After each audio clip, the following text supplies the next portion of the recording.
तत्सवितुर्वरं रूपं ज्योतिः परस्य धीमहि यन्नः सत्येन दीपयेत् सत्येन दीपयेत्। ॐ तत्सवितुर्वरं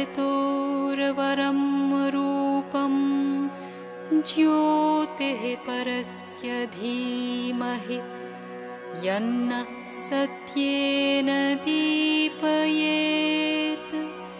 सत्येन दीपयेत्।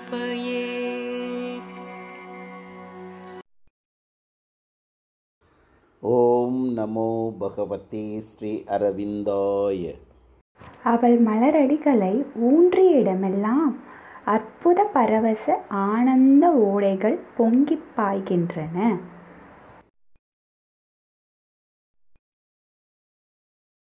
Ambassadress twixt eternity and change, the omniscient goddess leaned across the breadths that wrapped the fated journeyings of the stars and saw the spaces ready for her feet. Her house of nature felt an unseen sway, illumined swiftly where life's darkened rooms, and memory's casements opened on the hours, and the tired feet of thought approached her doors. In his climb to a peak no feet have ever trod, he seeked through a penumbra shot with flame, a veiled reality half known, ever missed, a search for something or someone never found, cult of an ideal never made real here, an endless spiral of ascent and fall, until at last he reached the giant point through which his glory shines for whom we were made, and we break into the infinity of God. Oft inspiration with her lightning feet, a sudden messenger from the all-seeing tops, traversed the soundless corridors of his mind, bringing her rhythmic sense of hidden things. The original desire born in the void peered out. He saw the hope that never sleeps, the feet that run behind a fleeting fate, the ineffable meaning of the endless dream. Alarmed by the sorrow dragging at her feet, and conscious of the high things not yet won, ever she nurses in her sleepless breast an inward urge that takes from her rest and peace. Above the illusion of the hopes that pass, behind the appearance and the overtact, behind this clockwork, chance and vague surmise, amid the wrestle of force, the trampling feet, across the cries of anguish and of joy, across the triumph, fighting and despair, they watch the bliss for which earth's heart has cried, on the long road which cannot see its end, winding undetected through the septic days, and to meet it guide the unheedful moving world. Happy, inert, he lies beneath her feet. His breast he offers for her cosmic dance, of which our lives are the quivering theatre. None could bear but for his strength within, yet none would leave because of his delight. Abandoned on a canvas of torn air, a picture lost in foreign fading streaks, the earth nature's summits sank below his feet. He climbed to meet the infinite more above. Affranchised from earth habit's drowsy seal, the leaden grip of matter it can break, indifferent to the angry stare of death. It can immortalize a moment's work, a simple fiat of its thinking force, the casual pressure of its light ascent can liberate the energy dump and pent within its chambers of mysterious trance. It makes the body sleep, a poisoned arm, hold still the breath, the beatings of the heart, while the unseen is found, the impossible done, communicates without means the unspoken thought. It moves even by its bare silent will, acts at a distance without hands or feet. Thence to the initiate who observes her laws. She brings the light of her mysterious realms. Here where he stands, his feet on a prostrate world, his mind no more cast into matter's mould. Over their bounds, in spurts of splendid strength, she carries their magician processes and the formulas of their stupendous speech, till heaven and hell become purveyors to earth, and the universe the slave of mortal will. Their line forces crouched beneath her feet. The future sleeps unknown behind their doors. A finer substance in a subtler mold embodies the divinity earth but dreams. Its strength can overtake joy's running feet, overleaping the fixed hurdles set by time. The rapid net of an intuitive clasp captures the fugitive happiness we desire. An uneven broad ascent now lured his feet. Even in changing worlds, bereft of peace, in an air racked with sorrow and with fear, and while his feet trod on a soil unsafe, he saw the image of a happier state.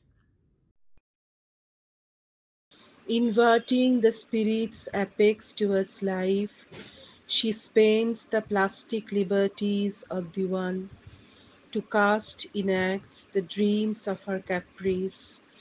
His wisdom's call steadies her careless feet. He props her dance upon a rigid base. His timeless, still immutability must standardize her creation's miracle.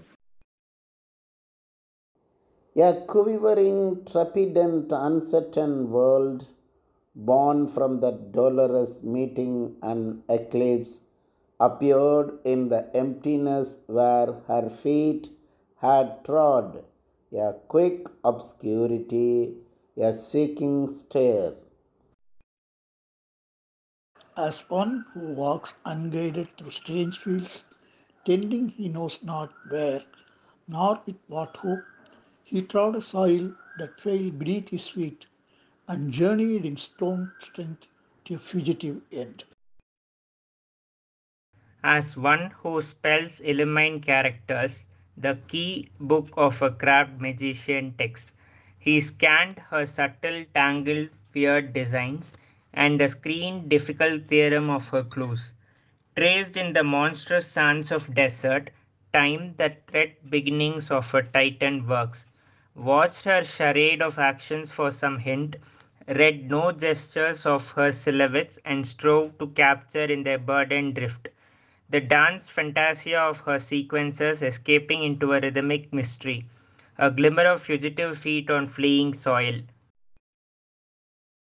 There no relenting pity could have place, but a ruthless strength and iron modes had sway, a dateless sovereignty of terror and gloom. This took the figure of a darkened god, revered by the racked wretchedness he had made, who held in thrall a miserable world, and helpless hearts nailed to unceasing woe adored the feet that trampled them into mire. A scale of sense that climbed with fiery feet to heights of unimagined happiness, recast his being's aura in joy glow. His body glimmered like a ski shell. His gates to the world were swept with seas of light.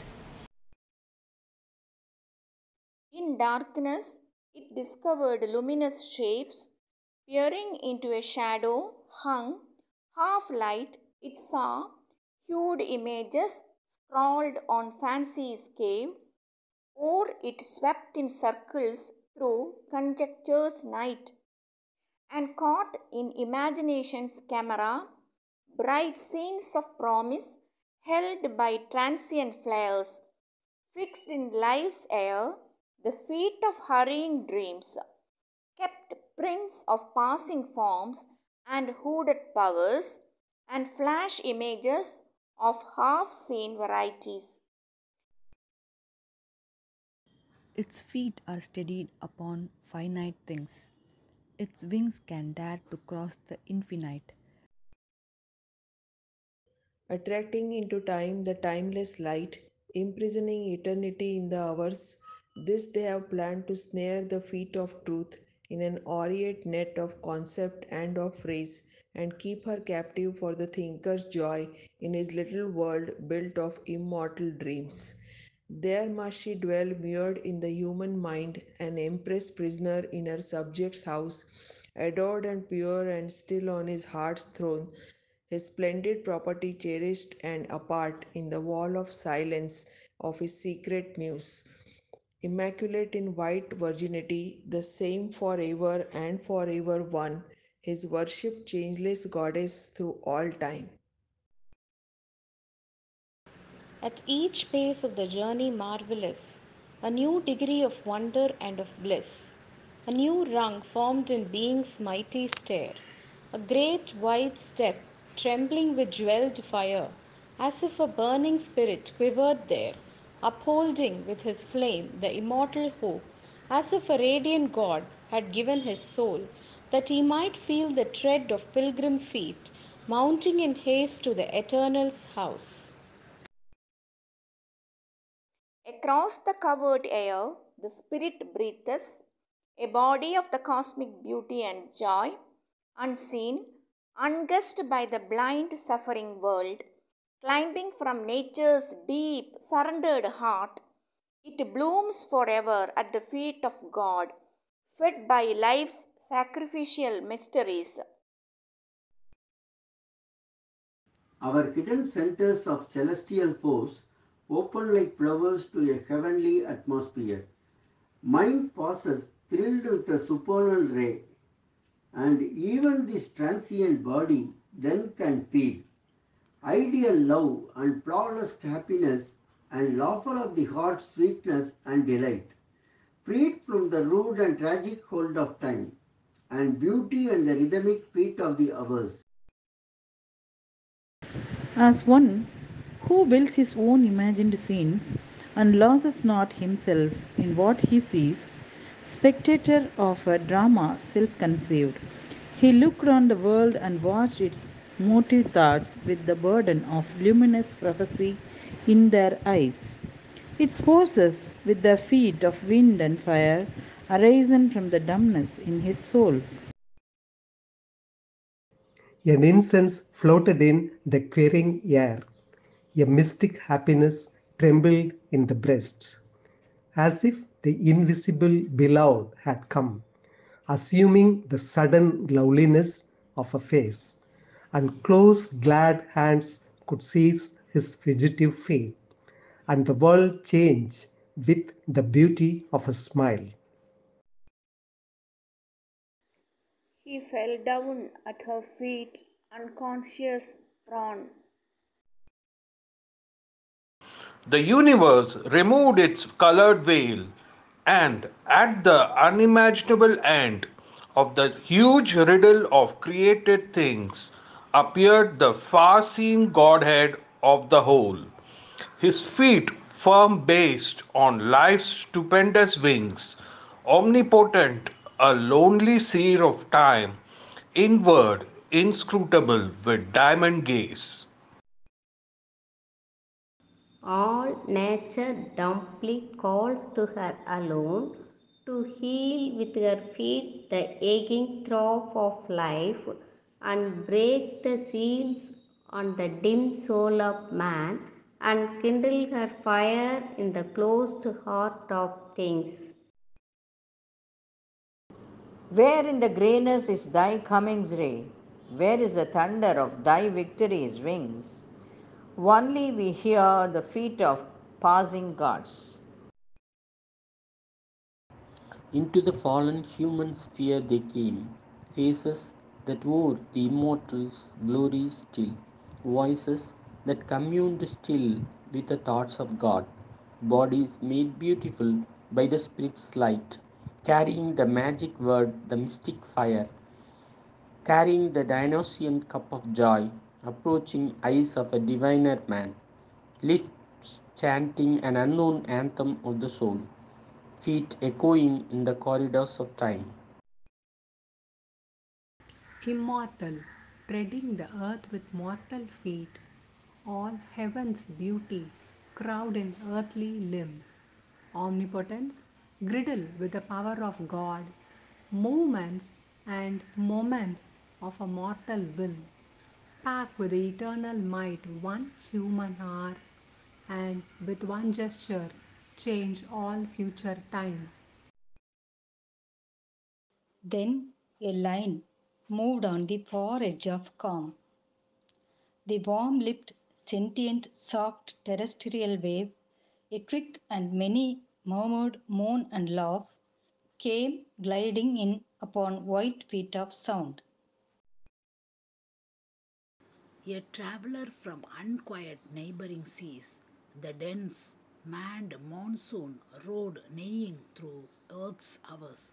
Thick now the emissary javelins, enormous lightnings split the horizon's rim, and hurled from the quarters as from contending camps, married heaven's edges steep and bare and blind, a surge and hiss and onset of huge rain, the long, straight sleet drift, clamours of winged storm charge, throngs of wind faces, rushing of wind feet, hurrying swept through the prone, afflicted plains. Heaven's waters trailed and dribbled through the drowned land. The body that held this greatness seemed almost an image made of heaven's transparent light.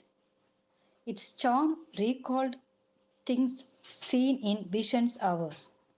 A golden bridge spanning a fairy flood, a moon-touched palm tree singled by a lake, companion of the wide and glimmering peace, a murmur as of leaves in paradise, moving when feet of the immortals pass, a fairy halo over sleeping hills, a strange and starry head alone in night.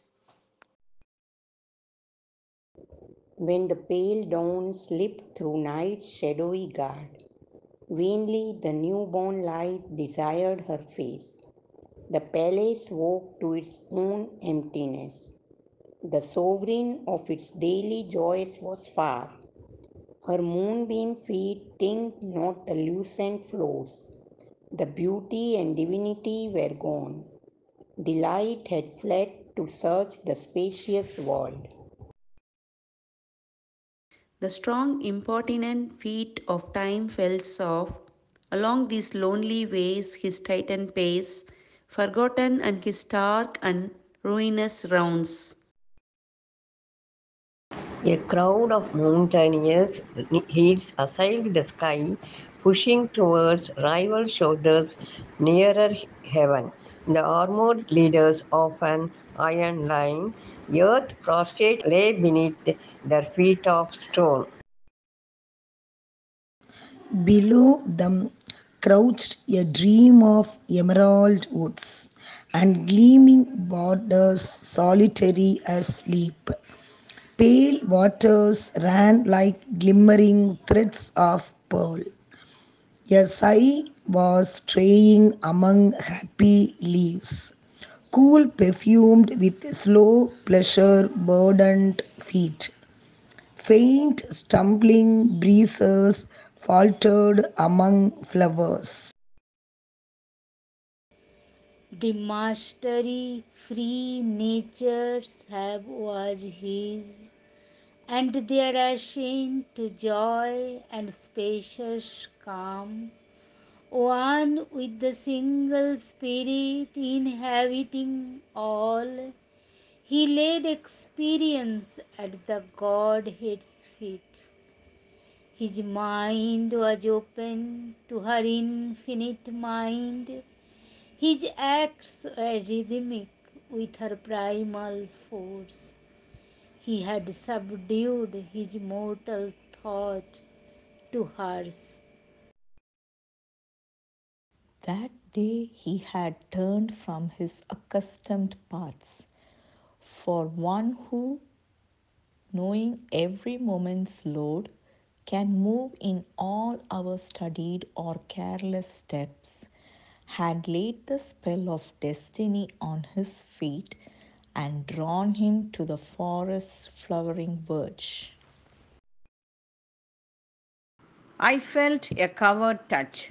I heard a call, but could not clasp the body of my God or hold between my hands the world mother's feet. But now the gold link comes to me with thy feet, and his gold sun has shone on me from thy face.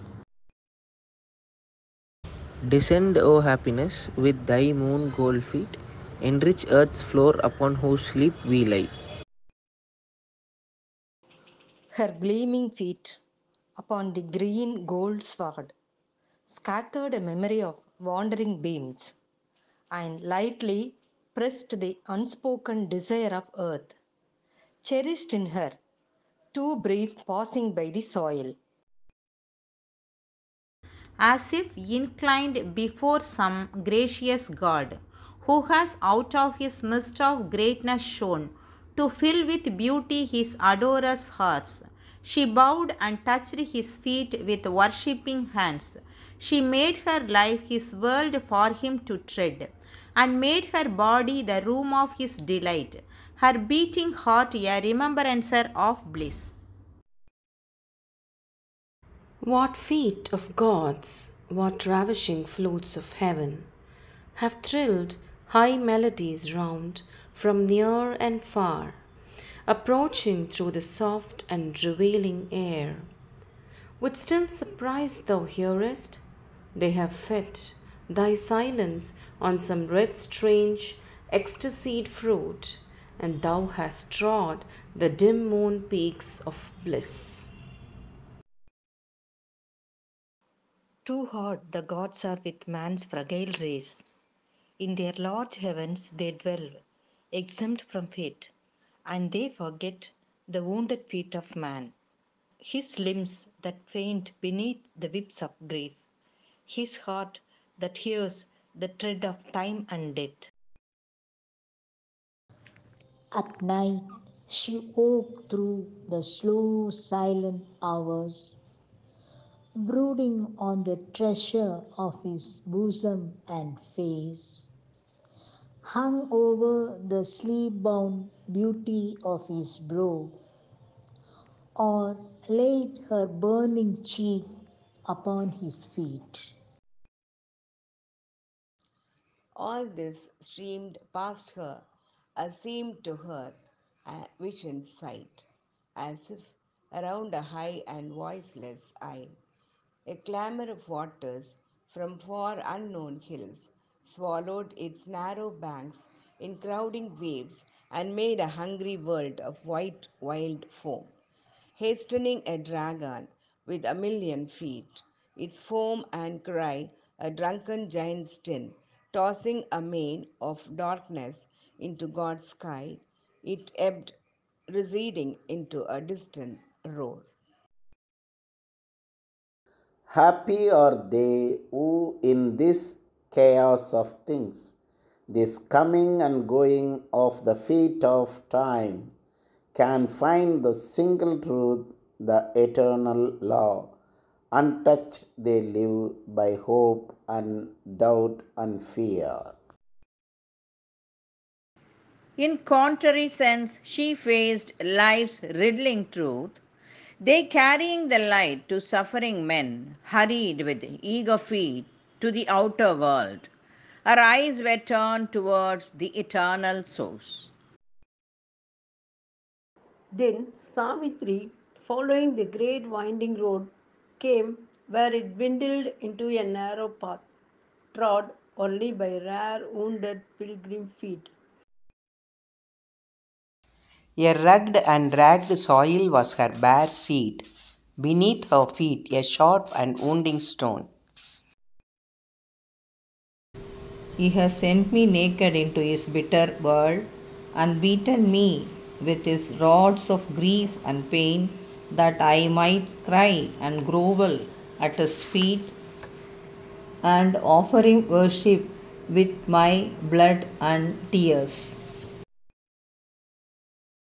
Here on a boulder carved like a huge throne, a woman sat in gold and purple sheen, armed with the trident and the thunderbolt, her feet upon a couchant lion's back. Here, living center of that vision of peace, a woman set in clear and crystal light. Heaven had unveiled its luster in her eyes. Her feet were moonbeams, her face was a bright sun. Her smile could persuade a dead, lacerated heart to live again and feel the hands of calm. But when its feet had touched the quivering bloom, a mighty movement rocked the inner space, as if a world were shaken and found its soul.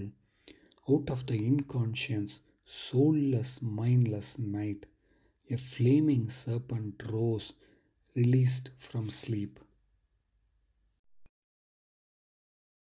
Armed, bearer of the weapon and the sign, whose occult might no magic can imitate, manifold, yet one she sat, a guardian force. A savior gesture stretched her lifted arm, and symbol of some native cosmic strength.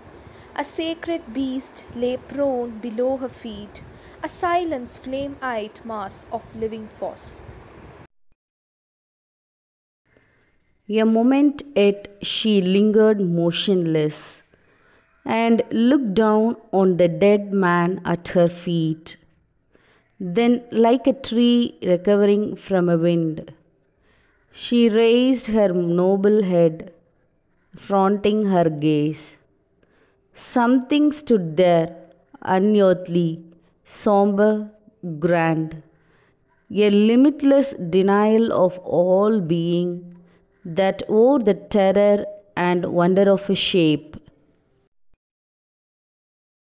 Wordless, she travelled in her lover's steps, planting her human feet where his had trod, into the perilous silences beyond. Then to that chill, serene, heavy line arrived, where his feet touched the shadowy march's brink. Turning, arrested, luminous Satyavan looked back with his wonderful eyes at Savitri. Think not thy mind-born passion strength from heaven to uplift thy spirit from its earthly base, and, breaking out from the material cage, to abide thy feet of dream in groundless knot, and bear thee through the pathless infinite. So, when on earth they lived, she had felt him straying through the glades. A scene in her, its clefts her being's vistas, opening their secrets to his search and joy. Because to jealous sweetness in her heart, whatever happy space his cherished feet preferred must be at once her soul embracing, his body passioning dumbly to his tread. I stoop not with the subject mob of minds who run to glean with eager, satisfied hands and pick from its mire, mid many trampling feet, its scornful small concessions to the weak. Hast thou God wings or feet that tread my stars, frail creature with the courage that aspires, forgetting thy bounds of thought, thy mortal role? Their arms were coiled before thy soul was formed. Love's golden wings have power to fan thy void. The eyes of love gaze starlike through death's night. The feet of love tread naked hardest worlds. But nothing there was fixed or stayed for long. No mortal feet could rest upon the soil.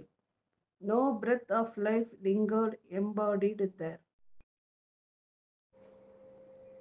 These only touched a golden hem of bliss, the gleaming shoulder of some godlike hope, the flying feet of exquisite desires.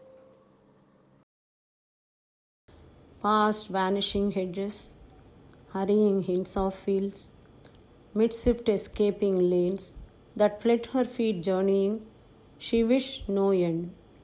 As one through clouds travels upon a mountain ridge and hears arising to him out of hidden depths sound of invisible streams, she walks besieged by the illusion of a mystic space.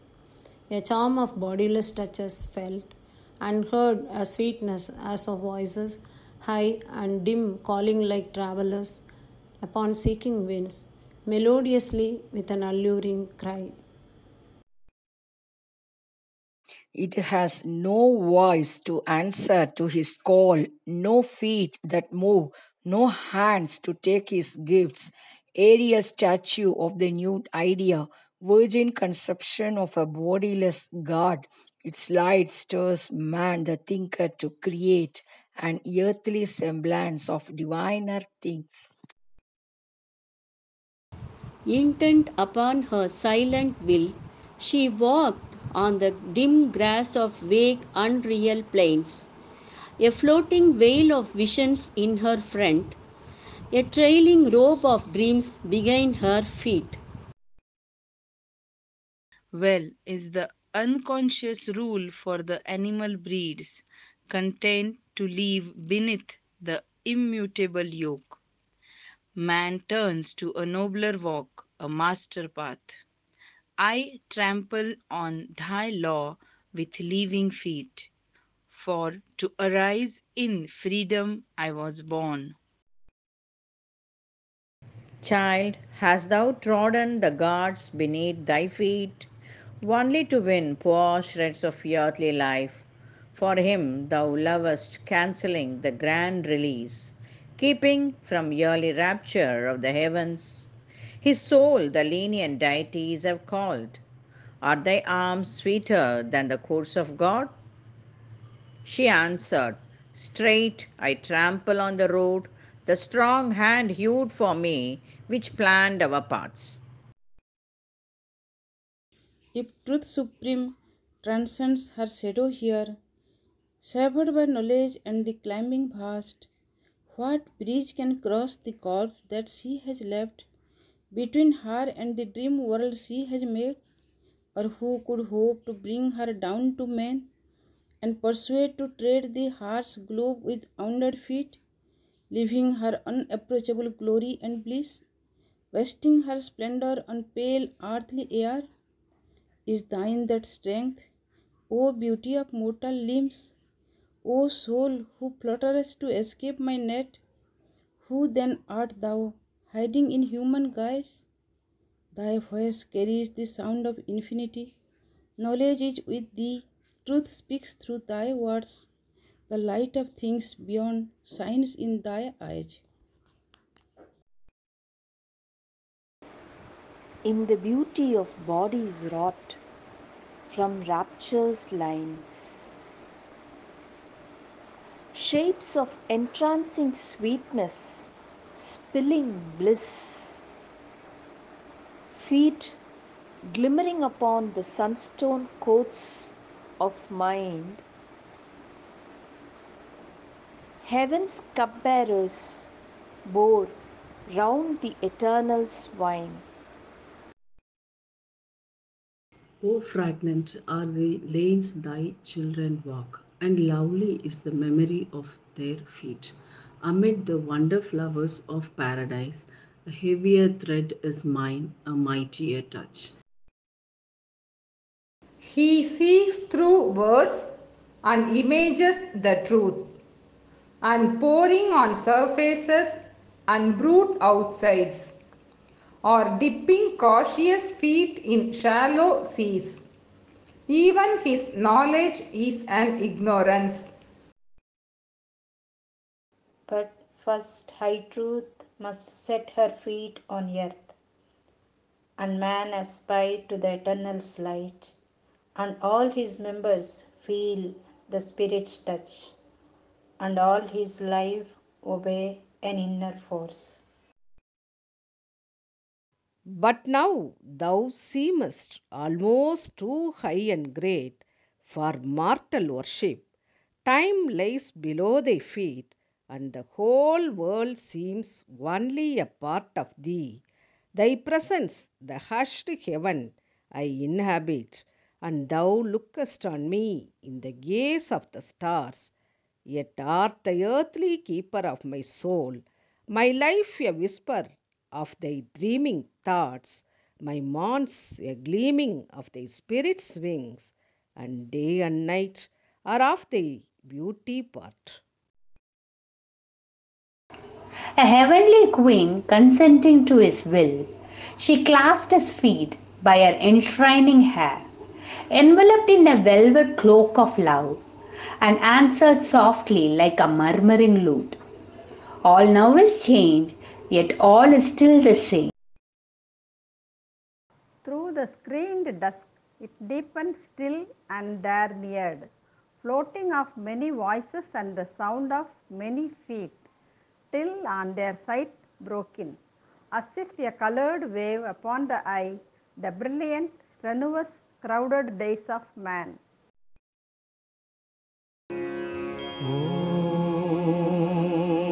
नमो भगवते